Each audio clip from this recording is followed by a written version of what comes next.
Bonjour à toutes et à tous et bienvenue dans Dev Café, l'émission que je vous propose en quotidienne sur cette chaîne YouTube et qui vous résume tout ce que vous devez savoir autour du développement. Et pour cet épisode numéro 203, eh bien dans la première partie, je vous donnerai quelques petites infos utiles avec par exemple des outils pour l'accessibilité. Et dans la seconde, eh bien je vous préviens, Flutter peut être très facilement victime de failles de sécurité. Et ensuite, les logs sur Android, comment vous dire, ça craint un tout petit peu. Bon, aujourd'hui, en plus, j'ai pas de réclame à vous faire pour tel ou tel produit, alors je vous propose qu'on commence tout de suite avec ce numéro donc du mardi 22 mai.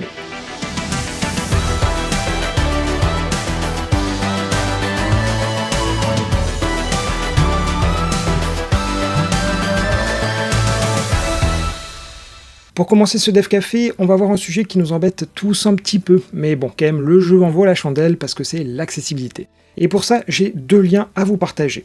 Le premier, c'est une présentation qui a été donnée lors de l'AppDevCon et qui donne les API qu'il faut utiliser dans de nombreux cas pour bien justement gérer cette accessibilité, mais surtout ça les donne à chaque fois pour Android, iOS, Flutter, React Native et Xamarin, autant dire que c'est ultra complet, et en plus pour chaque API et pour chaque plateforme, vous avez aussi les avantages et les inconvénients pour les mettre en place.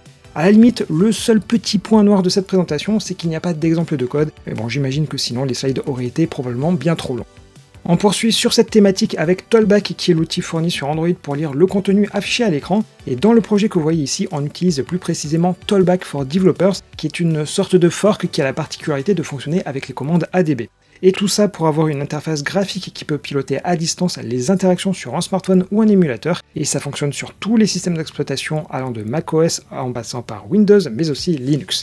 Et j'ai fait en fait ces deux découvertes sur l'accessibilité dans le cadre de ce qu'on appelle le GAAD, ou alors le Global Accessibility Awareness Day qui avait lieu la semaine dernière. En fait, c'est tout simplement une journée dédiée à l'accessibilité, et c'est notamment là où on avait vu les annonces d'Apple, typiquement vous savez la fameuse voix que vous pouvez entraîner à partir de votre propre voix justement. Et donc bien évidemment, comme d'habitude, ces deux liens, vous les trouvez dans la description. On change complètement de thématique, mais on poursuit quand même dans les outils, et je vous avais déjà évoqué RocketSim, qui est tout simplement un quasi indispensable pour travailler avec le simulateur iOS. Il donne par exemple accès à des fonctionnalités qu'il faut en fait normalement se taper en ligne de commande. Ça concerne par exemple les deep links ou la génération de fausses notifications, mais ça peut aussi servir pour la conception des interfaces, avec notamment des guidelines, ou alors faciliter la prise de capture d'écran. Et bien évidemment, tout travail mérite salaire, et forcément RocketSim c'est payant. Et malgré tout, j'ai trouvé un équivalent qui est proposé en open source sous le nom de Control Room et qui fonctionne là aussi avec tous les simulateurs d'Apple.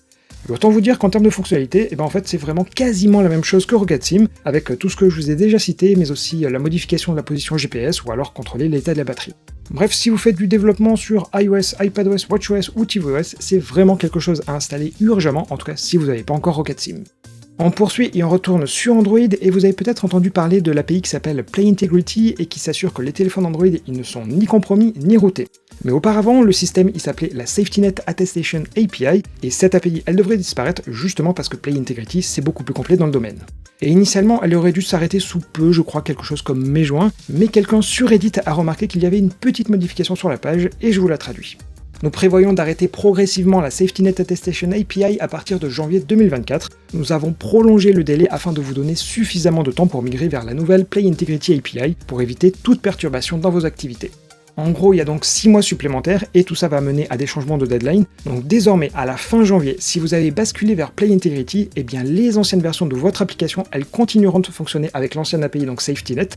Par contre, si vous n'avez pas fait cette migration, eh bien tout SafetyNet ne marchera plus, y compris sur les anciennes versions. En fait, c'est une certaine manière pour Google de nous forcer la main pour justement faire cette migration. Et ensuite, la véritable extinction de la SafetyNet API, eh bien ce sera pour janvier 2025. Donc en gros, si je vous schématise, vous avez 6 mois de plus. Et allez, en dézoome encore un tout petit peu plus pour parler chiffres, et pas plus tard qu'hier, je vous disais que l'App Store avait plus de 1,7 million d'applications. Mais sinon, concrètement, combien y a-t-il de vieilles applications là-dedans? Parce que, en fait, certes, l'iPhone il est sorti en 2007, mais ce n'est que l'année suivante que la boutique d'appli elle a vraiment fait son apparition. Et à ce titre, l'outil AppFigure s'est amusé à compter le nombre d'applications qui ont plus de 10 ans, et ce, non seulement sur l'App Store, mais aussi le Google Play. Eh bien, il y en a un peu plus de 73 000 avec quasiment du 50-50 de répartition entre les deux stores. Et parmi ces 73 000, vous devez forcément connaître certaines comme Telegram, Duolingo, Zoom ou encore DuckDuckGo, et forcément à l'époque elles n'étaient pas aussi connues qu'aujourd'hui, mais c'est vraiment impressionnant de noter leur longévité. D'ailleurs j'en profite vu qu'on évoque des chiffres, et là on va se focaliser uniquement sur les nouvelles applications sur la seule semaine dernière, et il y en a eu quasiment 14 000 avec 98 pour Mac et 64 pour l'Apple TV, comme quoi ce sont bien les applications pour smartphone qui occupent tout le marché. Allez, on referme ce sujet et vu qu'on est vers le milieu de la vidéo, eh bien je vous propose les actus en bref qui font aujourd'hui un détour par la Chine et les États-Unis.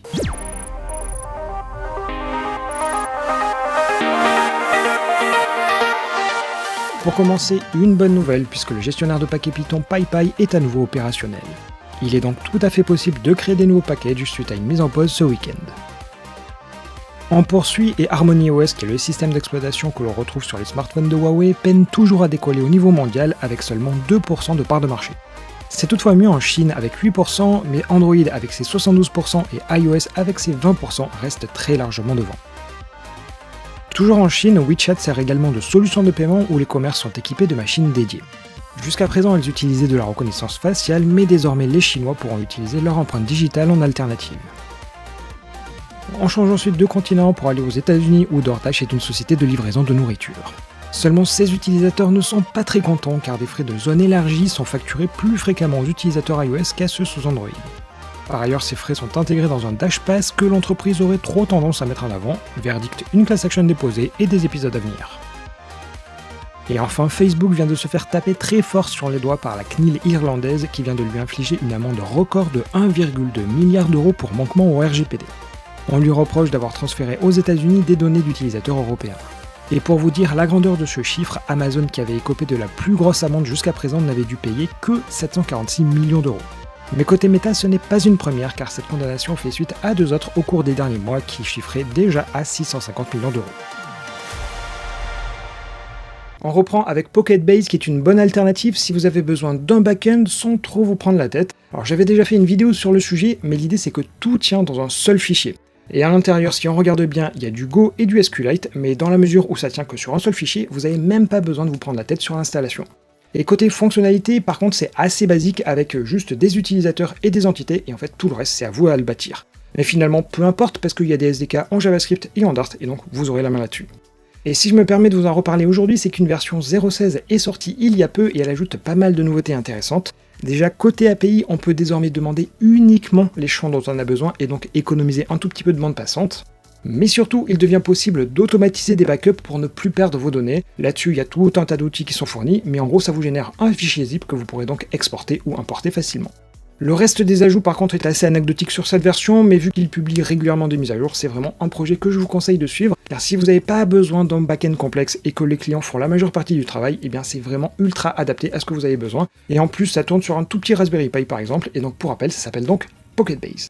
On poursuit et c'est le moment où je vous parle des mauvaises nouvelles, et pour ça je suis tombé sur cet article qui montre à quel point il est facile de détourner une fonctionnalité clé de Flutter, à savoir les plugins. Alors pour vous expliquer, quand vous utilisez des dépendances et qu'il faut faire interagir du code Dart avec du Java ou du Kotlin, on a un mécanisme de communication sur lequel il faut venir s'enregistrer. Et en termes de code, c'est ici la partie plugin dans le Flutter Engine. Sauf que lorsqu'on vous demande de vous enregistrer, vous avez accès à l'objet dans sa globalité qui contient donc la liste de tous les plugins enregistrés. Sauf que vous avez accès donc à toutes les fonctionnalités comme par exemple les remove et removal. Ça veut donc dire que potentiellement vous pouvez faire dysfonctionner les applis. Mais jusque-là, vous allez me dire qu'il n'y a pas de quoi évoquer une faille de sécurité, et en effet, on va juste empêcher du code de se lancer. Par contre, si on pousse le vice un tout petit peu plus loin, on peut tout à fait supprimer un plugin pour le remplacer par un autre vérolé potentiellement. Et le problème, c'est que toute la partie en Dart, elle ne s'en rendra absolument pas compte.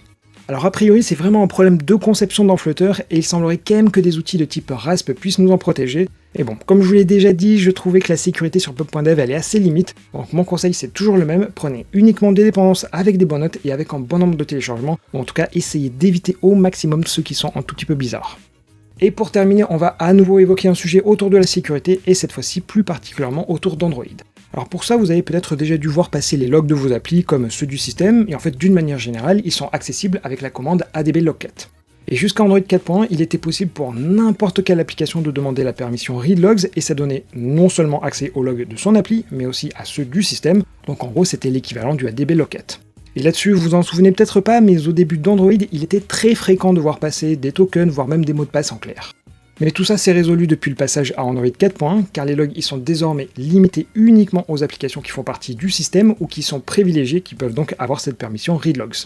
Alors, je vous laisse aller lire la doc sur ce que sont vraiment les applications système ou privilégiées, mais en gros ce sont les applications vitales au système comme System UI ou alors certaines dépendances que les constructeurs peuvent avoir besoin. Et si on s'arrête là, on se dit qu'il ne devrait pas y avoir de problème. Mais bon, forcément, si je vous en parle, eh bien c'est que c'est non, parce qu'une étude de plusieurs chercheurs espagnols, canadiens et américains montre qu'encore aujourd'hui, le système est faillible. Alors pour vous expliquer, l'Activity Manager d'Android, il publie généralement un log à chaque fois qu'on ouvre un écran, et d'une certaine manière, ça permet de suivre à la trace ce que fait l'utilisateur. Et d'ailleurs, en prenant un cas bien particulier, pendant le fameux bière virus, Google avait créé une application qui était similaire au Tous Anti-Covid. Et il y avait un log qui était publié lorsque la pop-up de demande de consentement était affichée, et là-dessus l'application publiait un deuxième log pour indiquer si oui ou non l'utilisateur avait accepté sa mise en place. On avait donc des logs très clairs sur le choix de l'utilisateur dans ce sujet-là. Mais bon, ok, on a cette info, mais ça ne concerne finalement que les applications système, donc en gros si vous avez suivi, ça a l'air d'être bon. Eh bien non, parce qu'en fait, ces mêmes chercheurs ont pris de nombreux téléphones du marché et ils ont regardé les applications qui avaient justement les bons droits pour lire ces logs. Et regardez bien cette liste parce qu'on y retrouve du Baidu Maps, du Mediatek qui est un fabricant chinois de SoC, Lookout qui est une solution antivirus, Evernote, Amazon MP3 et j'en passe. Et bon, là-dessus, à nouveau, c'est pas parce qu'une application elle peut avoir accès à une info qu'elle va forcément la consommer. Et les chercheurs ont donc pris les 1300 applications avec ces fameux droits qui, une fois regroupés par éditeur, ne donnaient plus que 237 groupes. Et là-dessus, 63 lançaient la commande ADB-Locat et seulement 7 sur 63 faisaient un filtre pour récupérer les données, ça veut donc dire que 56 lisaient tous les logs. Et un peu plus loin dans l'abstract, il ne cite pas précisément lesquels, mais 9 applis envoient directement le logcat complet sur internet, et une le fait aussi sur Firebase. Donc autant vous dire qu'il ne vaut mieux pas parler de RGPD, parce que là clairement c'est direction la prison sans passer par la caisse départ. Et en fait malheureusement ça reste assez difficile à démontrer, parce que comme vous voyez aujourd'hui on est Android 13, et ce comportement il existe depuis Android 4.1. Alors à nouveau, le petit conseil du jour, c'est vraiment publier vraiment le strict minimum dans les logs d'Android, car ça pourrait vraiment nuire à la vie privée de vos utilisateurs. Et là-dessus, je sais pas ce que vous en pensez, mais c'est quand même super étonnant qu'on ait des outils par exemple pour nous dire qu'on a publié des clés Firebase dans notre Git, mais par contre il n'y a absolument rien sur les logs. Bref, si vous avez quelques minutes aujourd'hui, prenez-les vraiment pour regarder cette problématique, parce que bon, ok, vos utilisateurs, à mon avis, ils vont pas vous remercier. Par contre, si la CNIL tape à votre porte, je pense que le choix est vite fait. Et c'est donc sur ce dernier sujet qui est une potentielle bombe à retardement qu'on va refermer ce Dev Café. Alors si vous avez appris ou alors découvert des nouvelles choses, et bien surtout n'hésitez pas à mettre le pouce vers le haut ou encore à partager la vidéo autour de vous. Et pour ma part, eh bien je vous donne forcément rendez-vous demain en espérant cette fois-ci que les sujets y seront un tout petit peu plus gais. Et comme j'ai l'habitude de vous le dire, eh bien rendez-vous demain, même heure et même endroit, et passez une très très belle journée.